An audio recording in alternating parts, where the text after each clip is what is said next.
కోల్కతాలో ఇటీవల జూనియర్ వైద్యురాలిపై అత్యాచారం జరిగిన ఘటన దేశాన్ని ఒక్కసారిగా కుదిపేసిన విషయం తెలిసిందే.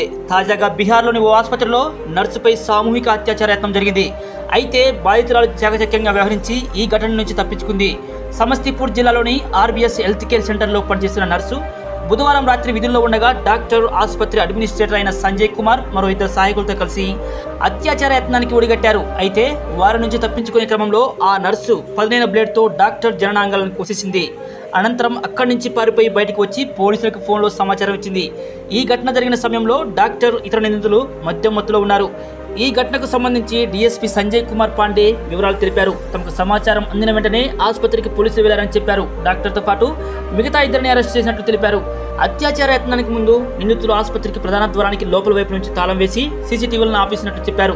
ఆసుపత్రిలో మద్యం బాటిల్ను, బ్లేడ్ను, రక్తపు మరకలు ఉన్న దుస్తులను స్వాధీనం చేసుకున్నట్లు పోలీసులు తెలిపారు. నర్సు చాలా ధైర్యంగా వ్యవహరించి ఈ దాడి నుంచి తప్పించుకుందని డీఎస్పీ ప్రశంసించారు. మహిళలు పనిచేసే ప్రతి చోట ఇలాంటి దుర్మార్గులు, దుండగులు ఉంటారు. వారిని ఒక కంటకు కనిపెట్టండి.